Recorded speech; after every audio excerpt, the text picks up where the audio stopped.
Deep in the United States financial power system, an explosive secret has been found. A leaked document, which is said to have come from a top insider at the Federal Reserve, suggests something that had only been talked about in crypto speculation up until now. This story says that the infrastructure that will support the US digital dollar has already been chosen.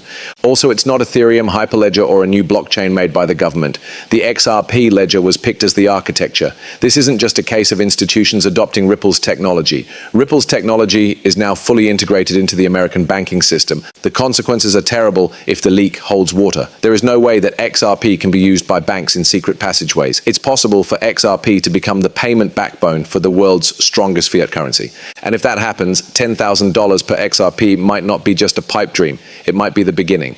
Picture the scene. There is a dimly lit office in Washington, D.C., and fluorescent lights are shining on the Federal Reserve seal that is etched into the smooth surface of a walnut meeting table. A top analyst slides a manila folder across the table because they can't take the privacy any longer.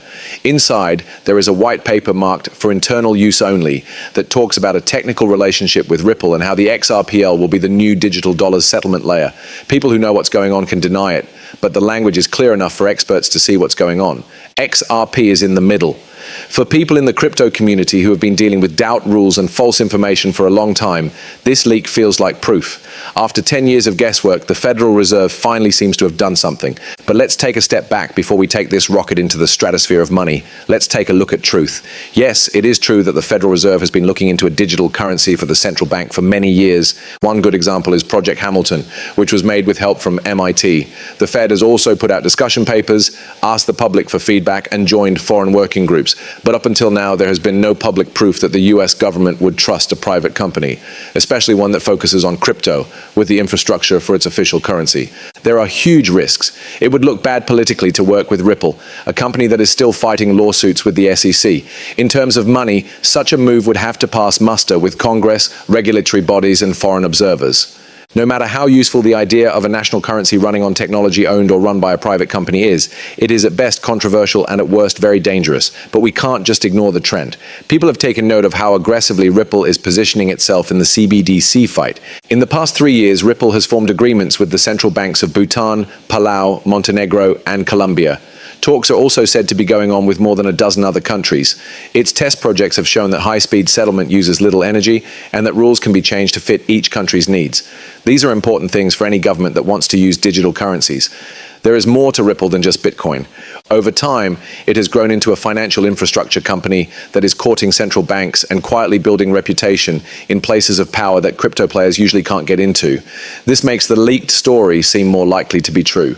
People inside the company may have been talking about it or testing ideas that haven't been made public yet, even if it's not a written contract.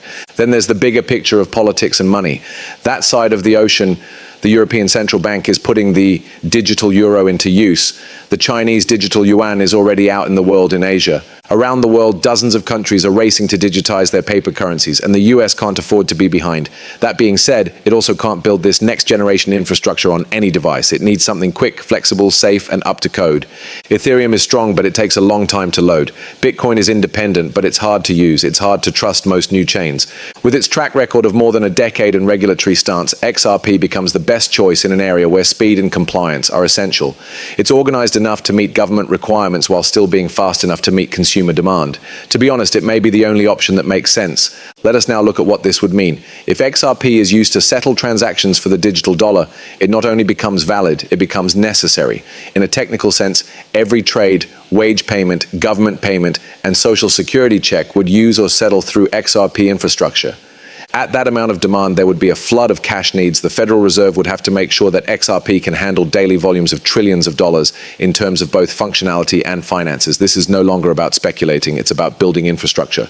Also, infrastructure needs a lot of cash, and that's where the crazy price predictions come in. If XRP is going to be worth trillions of dollars, its market cap needs to show that.